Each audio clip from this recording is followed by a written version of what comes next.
Assalamualaikum warahmatullahi wabarakatuh. Kembali lagi kawan di Legenda Catur Dunia. Setelah turnamen catur 960 Freestyle Chess Grand Slam selesai, admin agak bingung mau ulas turnamen apa. Tidak ada Magnus, nggak rame, sepi yang nonton kawan. Title Tuesday Magnus nggak main. Dan untuk video ini admin putuskan untuk mengulas satu game di turnamen BL Chess Festival 2025 kategori Master. Dan turnamen ini juga hampir selesai, menyisakan satu babak terakhir kawan, yaitu partai final 3. Ya. Turnamen ini menggunakan Triathlon Games kawan, menggunakan 3 kontrol waktu, yaitu Rapid, Blitz, dan Classical.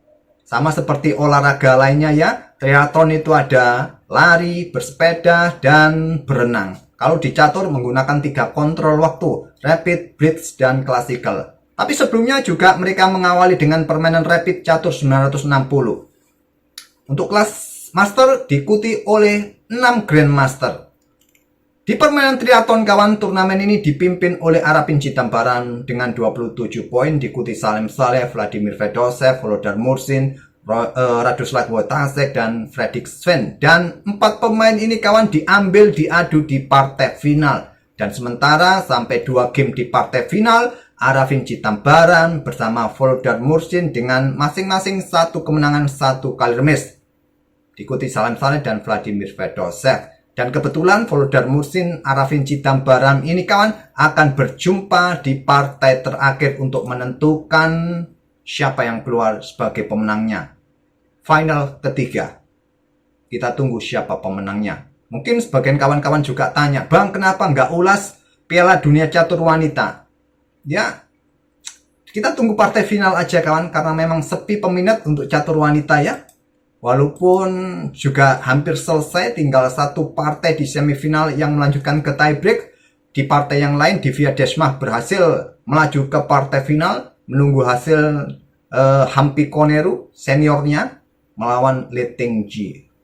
Oke, untuk video ini kita ulas 1 game ini saja dari Arafin Citambaran kawan melawan Salim Saleh di final game 2. Arafin Citambaran yang mulai melejit 2 bulan yang lalu ya, sempat menembus 10 besar, tapi melorot lagi karena penampilan di US Cup bulan lalu kurang bagus, kehilangan banyak elo, juga kembali turun kawan. Lawannya Salim Saleh asal Uni Emirat Arab dengan elo 2600-an melawan Super GM 2700-an Arafin Citambaran. Dan Salim Saleh mengawali dengan D4, ada D5. Setelah kuda F3 tidak dengan kuda F6, langsung pion C5 kawan. Kalau diterima seperti ini, bisa dengan pion E6, coba rebut kembali. Kalau di backup dengan pion B4, ya tentu saja idenya pecah lagi dengan pion A5 dan seterusnya. Ataupun juga bisa kalian keluarkan menteri, coba rebut pion ini, atau kuda F6 terlebih dahulu. Banyak sekali opsi. Salim Saleh memilih menyerang juga dengan pion C4-nya langsung. Banyak opsi dipilih oleh hitam, pion E6 bagus, pion C pukul pion D4, langsung pion D pukul pion C4 boleh, bisa. Memilih dengan pion D pukul pion C4. Dorong maju pion dahulu kawan. Kalau seperti ini, maka hitam akan mendahului pertukaran menteri. Jadi Salim Saleh dorong maju pion D5. Setelah kuda F6 serang pion, ada kuda C3 proteksi, ditantang lagi dengan pion E6, backup dengan pion E4, jual beli pion E pukul pion D5, chop kembali pion D5. Gajah D6, persiapan rokade.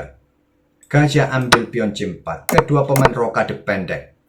Kemudian pion H6, kontrol petak G5, agar tidak ada tusukan di sini. Begitu juga dengan Salim Saleh, pion A3 agar tidak ada tusukan di sini. Pion A6, persiapan pion B5 sisi menteri. Hentikan dengan pion A4.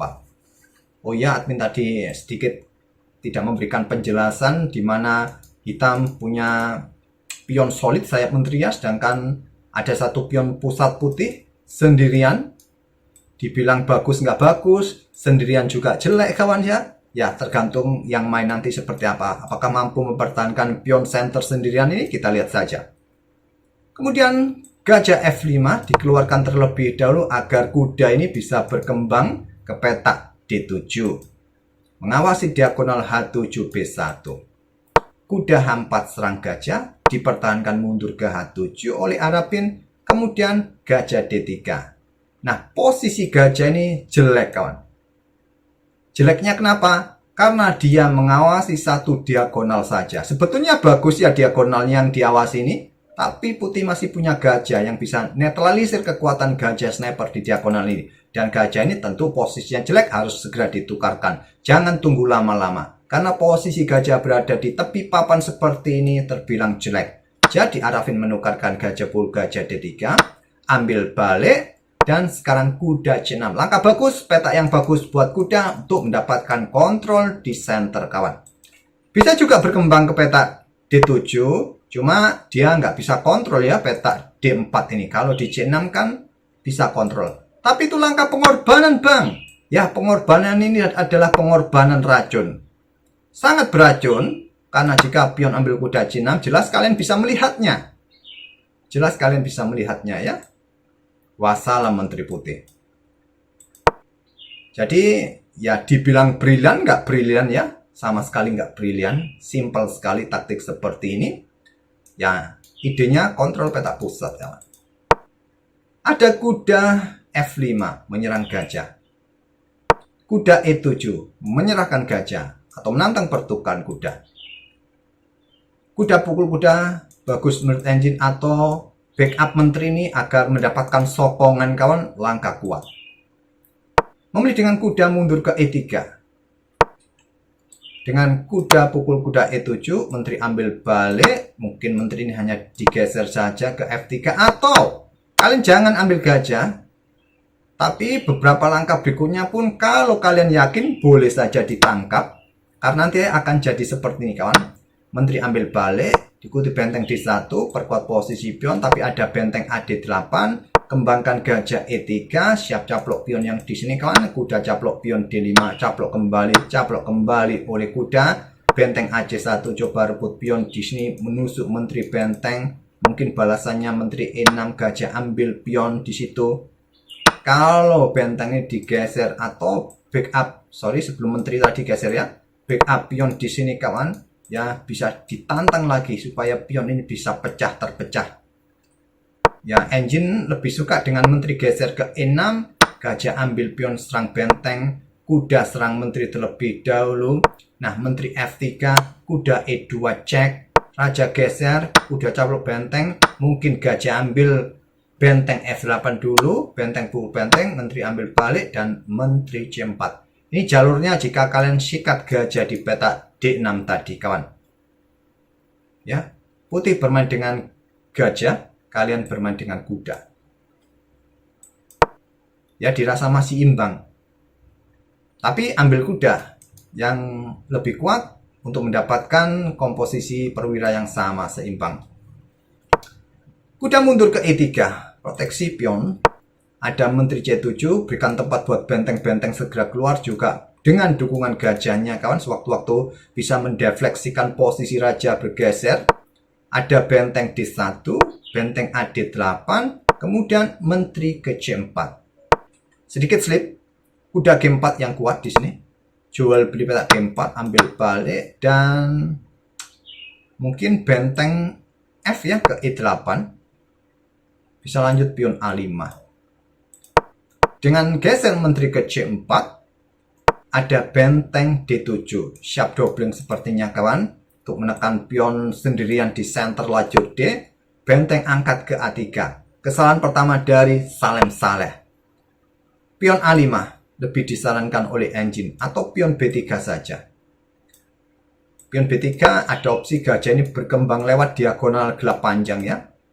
Karena setelah benteng A3 ada benteng dobling di lajur D. Coba lihat, gajah sewaktu-waktu buka jalan buat benteng untuk menekan pion yang ada di petak D5 bersama kuda, kawan. Dua benteng. Inilah rencana dari Arafin Citambarang. Apalagi langkah berikutnya ini Salem Saleh sangat mengambil keputusan yang salah dengan gajah D2. Ya, gajah tidak punya tempat untuk berkembang. Satu-satunya langkah yang kuat adalah kuda E4. Cop di sini, kawan. Ya, dan mungkin diikuti dengan pion B5. Bagusnya tadi ya sejak awal gajah ini diberikan tempat di petak B2 seperti ini, tapi terburu-buru angkat benteng untuk segera geser untuk dobling, tapi kedahuluan oleh hitam tadi. Setelah benteng A3, benteng hitam lebih duluan dobling di lajur D, kemudian setelah gajah D2 tambah amburadul. Tambah amburadul, tidak ada support untuk pion pusat. Jadi di sini Arafin memutuskan korban kuda sementara. Chop, langkah brilian kedua. Ambil balik, tidak berani ambil balik, kuda mundur ke F1. Kalau ambil balik langsung kawan, maka gajah ke H2 cek. Nah, coba lihat, jatuh kuda kawan. Mungkin raja geser ke F1, ke H1 terserah. Benteng ambil kuda, coba lihat ya. Benteng gajah kalian lagi-lagi kena tekan kawan. Ya, tekan. Nggak bisa ya, mundur ke petak C1, dibuka pun percuma, mundur pun sudah kehabisan tempo, kawan. Coba lihat. Hancur sudah posisi putih, sudah hancur. Oleh karena itu pertahankan diri kuda ke F1, perkuat posisi gajah, mungkin menteri mundur, nanti perkuat di sini, benteng keluar, bisa jadi. Ada gajah E5, menekan pion yang di sini, benteng E1. Kalau ditantang seperti ini, maka kuda akan caplok di sini. Benteng pukul benteng mungkin terlebih dahulu cek. Menteri ambil balik, pion ambil kuda di sini, menteri ke D3, menantang pertukaran. Mungkin posisi ini atau materi ini lebih kalian sukai ya, terlihat imbang, cuma hancur juga kawan. Kalah pion nanti. Oke, kembali lagi ke permainan aslinya. Ada jalur yang lain, cuma admin nggak mau sebutkan. Memang posisi putih sudah kalah kawan secara posisi dan materi juga. Kalah satu pion, benteng E1 tadi dipilih oleh Salem Saleh. Kemudian gajah ambil pion B2 ancam benteng. Benteng F3 diikuti dengan gajah D4. Pion yang di sini kawan. Ada benteng E4. Ada kuda F6 serang benteng H4. Sudah amburadul kawan, gajah E5. Discover attack. Di sini gajah E3. Dan benteng D1, pin kuda. Menteri ke E2, benteng B1. Siap benteng satunya meluncur, tekan kuda di sini kawan. Raja pun nggak bisa bergerak ya di ruang gelap. Anggap contoh, pion ini kalian dorong, double. Sudah terlambat kawan. Naik ya, disikat aja. Dengan materi ini kita masih punya menteri didukung kuda gajah, sepasang benteng sudah nggak bisa mengimbanginya lagi. Oke, untuk video ini sampai di sini saja. Kita nanti cari game-game yang lain yang bagus. Apakah perlu kita ulas game yang terjadi di turnamen Battle Pos Ronda atau Warung Kopi? Ya, untuk turnamen itu admin punya video shotnya aja. Admin menangkap beberapa momen lucu ya, blunder-blunder khas pemain-pemain pemula. Oke, terima kasih. Kita akan bertemu di video-video berikutnya. Jangan lupa tinggalkan jejak kalian, like, komen, dan subscribe bagi kawan-kawan yang baru mampir. Wassalamualaikum warahmatullahi wabarakatuh.